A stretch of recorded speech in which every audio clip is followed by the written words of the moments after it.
adelante da nacimiento a los metaanálisis médicos y a las revisiones sistemáticas que hoy en día se van haciendo de manera importante cada vez más y más. Este ejemplo de guías de referencias o de revisiones sistemáticas o guías de práctica clínica, precisamente lo que nos permite ver es que desde el principio de esta fundación, del 60, prácticamente 100 guías, al 2004, 2006 básicamente se están produciendo cerca de 18,000 guías de práctica médica de manera acumulada. De tal manera que es un buen método leer revisiones sistemáticas con metaanálisis y guías de práctica clínica para tener una práctica médica de alto nivel. La escuela inglesa con Cochrane y el nacimiento de las revisiones sistemáticas con metaanálisis cambia a Canadá con la escuela que daría nombre realmente a esta tendencia de medicina basada en evidencias con el doctor Sackett en la Universidad de McMaster.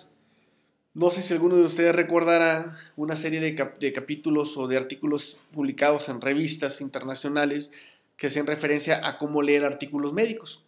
Este método de pensamiento, ideado por Sackett y posteriormente seguido por su fellow o su alumno estrella, Guyat, tratan de hacer una jerarquización de artículos para poder decir, basados en evidencia, cuáles son los artículos buenos y los artículos malos. De tal manera que la clasificación americana, principalmente en Canadá, nace ya la clasificación de artículos, los niveles de evidencia y grados de recomendación. Los pensamientos de Guyat y de Sackett básicamente nacen con esta premisa o con estas siglas, PICO, PIO, PECO y PEO, y es básicamente la manera de identificar artículos de interés. Ellos comentaban que para buscar una información científica había que tener en cuenta al paciente, qué se le va a hacer y cuál es el resultado que se espera obtener, siempre y cuando esté controlado con placebo para que sea una medida o una intervención adecuada. De tal manera que las mnemotecnias PICO, PECO, PIO y PEO pues hacen referencia a las preguntas de investigación que hay que resolver para tratar pacientes o cómo identificar artículos. La P significa población, la población de estudio, la I significa intervención que se le da al paciente y en caso de estudios no controlados, la exposición de algún factor de riesgo. La C significa control, debe haber algún grupo control para probar que la maniobra sea realmente útil o inútil, ¿sí? Y la O, que significa resultado o outcome, de tal manera que un estudio de muy alto nivel tenemos que buscar las siglas PICO cuando lo que buscamos es una intervención, dar un fármaco. Y los de más alto nivel en exposición, como pueden ser los estudios de corte o casi controles, pues buscamos las siglas PECO, una población, un grupo control, pero una exposición de riesgo como puede ser el tabaco y el cáncer de pulmón. De tal manera que hay que dominar estas mnemotecnias para tratar de buscar preguntas de investigación, identificarlas en internet o en los buscadores o servidores médicos para tratar de sacar la información que nosotros queremos. Es muy importante porque cuando buscamos nosotros una respuesta de un paciente, al paciente le tenemos que poner la P.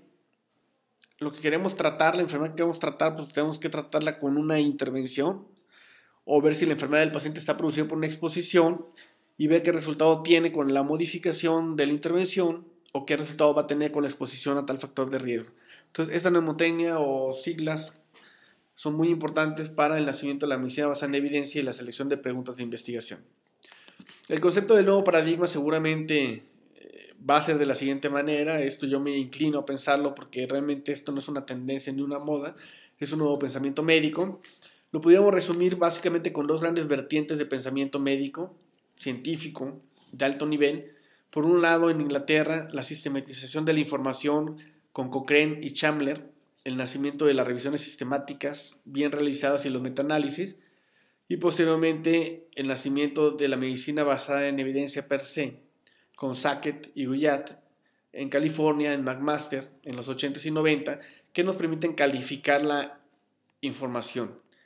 De tal manera que tenemos, con las dos corrientes grandes, pues lo que conocemos hoy como revisiones sistemáticas, metaanálisis, grados de recomendación y niveles de evidencia o niveles de recomendación, y todo junto da el nacimiento de lo que conocemos como guías de práctica clínica. La pirámide de conocimiento mucho tiempo quedó truncada en los estudios clínicos aleatorios, pero actualmente ya sabemos que arriba de esos niveles de estudios clínicos aleatorios están las revisiones sistemáticas con metaanálisis y por supuesto arriba las guías de práctica clínica. A lo que va a llegar el paradigma, que va a ser finalmente lo importante, es que todos los institutos o instituciones del mundo trabajen con guías de práctica clínica para que den una práctica de muy alto nivel académico y asistencial al paciente. Y esto, sin duda alguna, que es el nuevo paradigma, se llama sistemas de atención basados en evidencias, que nos va a permitir una toma eficiente de decisiones en salud para el tratamiento de los pacientes con un resultado muy adecuado. Actualmente el modelo, les comentaba, de científico en medicina, pues va desde las ramas básicas de investigación básica, modelos animales, opinión de expertos, reporte de casos, series de casos, estudios de casos y controles de corte, estudios clínicos no aleatorios, posteriormente en la cima, revisiones sistemáticas, metaanálisis, arriba, guías de práctica clínica, y la atención basada en guías de práctica clínicas sería lo que es el nuevo paradigma, sistemas de atención basados en evidencias. Estos sistemas, como pueden ver hasta la punta, pues tienen una amplia recomendación con una sólida evidencia, y el sesgo de selección de los pacientes o de tratamiento sería muy bajo, de tal manera que es la literatura óptima a leer para poder dar una atención de muy alto nivel académico en el paciente y tener pocos errores terapéuticos. ¿Por qué son importantes las guías de práctica clínica? Porque realmente están hechas con una metodología muy especial y muy compleja. Hay la metodología que no es motivo de plática, como el GRADE, que nos permite graduar la evidencia en niveles de recomendaciones. Están los CAPS, que nos permiten identificar por medio de mnemotecnias PICO los temas a buscar para ensamblar las guías de práctica clínica, obviamente filtrando los artículos primero por una metodología que se llama MERGE. Nace la guía de práctica clínica, y una vez que está la guía terminada, que es una guía hecha por muchos especialistas, hay una metodología GRI que califica las guías para ver si realmente son adecuadas o no. De tal manera que hacer una guía de práctica clínica no es fácil, metodológicamente está bien validada, ¿sí? Practicarla es más difícil, y hacer un sistema basado en prácticas clínicas por guías es mucho más complejo.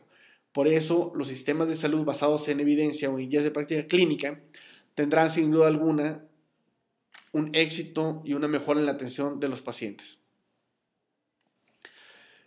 De los niveles de evidencia que hay son múltiples. A mí me gusta en lo personal mucho la escocesa o la británica, que realmente resume los artículos de buena calidad en varios niveles.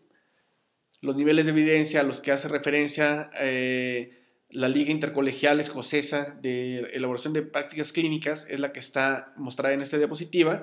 Hay nivel 1 con 2 cruces, nivel 1 con una cruz, nivel 1 con menos, nivel 2 con 2 cruces, 2 con una cruz, 2 menos, 3 y 4. De tal manera que los mejores estudios, que son los metaanálisis o revisiones sistemáticas de estudios clínicos aleatorios o estudios clínicos aleatorios con muy bajo riesgo de sesgo, recibirán la calificación más alta y será la literatura más pura que haya sobre el planeta. En caso de estudios de exposición, se cataloga con dos cruces a los estudios que son revisiones sistemáticas de estudios de casos y controles o estudios de corte de muy alta calidad, o estudios de casos y controles y corte que tienen muy bajo riesgo de confusión o de sesgo y una muy alta probabilidad que el hallazgo casual o que la relación sea realmente casual o causal, más bien dicho, como pudiera ser el tabaquismo y el cáncer de pulmón. A estos estudios se les dará una calificación de 2 con 2 cruces. 1 con menos y 2 con menos son estudios mal hechos, mal diseñados, con un alto riesgo de sesgo, los cuales no deben ser tomados en cuenta para la elaboración de guías de prácticas clínicas e incluso para lectura médica. Los niveles de recomendación terminan finalmente en grados de recomendación. Los niveles de evidencia del 1 al 4 terminarán en un grado de recomendación A, B, C o D, siendo el grado A el más puro de todos y es el que está conformado por mucha evidencia tipo 1 con 2 cruces. El B estará conformado por artículos calificados como 2 cruces, ¿sí? El C disminuirá y el D disminuirá, de tal manera que lo ideal para tratar a un paciente pues será terapéuticas que incluyan recomendación nivel A o nivel B. Finalmente, en México ya tenemos alguna experiencia, hemos intentado hacer algunas guías de prácticas clínicas, las muestro las que tenemos hechas, tratamos de seguir la metodología que comentamos previamente y están publicadas en la revista de investigación clínica. Las pongo para que vean que estamos trabajando en estos aspectos. Si a alguno le gusta leer, sería para nosotros un placer. Y finalmente terminamos la plática con una diapositiva que resume básicamente el paso histórico a través del pensamiento filosófico, epistemológico y médico, sin olvidar por supuesto los grandes estadísticos, de lo que es el nuevo concepto de medicina basada en evidencias o el paradigma que se está creando de sistemas de atención basados en evidencia. Recordemos Avicena, Francis Bacon, René Descartes, Auguste Comte, Karl Popper, Kuhn, Imre Lakatos, Lind, que hizo un trabajo sobre el escorbuto en los buques que iban de Europa a América, Claude Bernard, también hablando del ciego en medicina, Fisher, Brandon Hill, Cochrane, Chalmers, Sackett y Guyat. Todos estos grandes hombres han dado conceptos muy importantes que seguramente en los siguientes años darán mucho más de qué hablar. Gracias.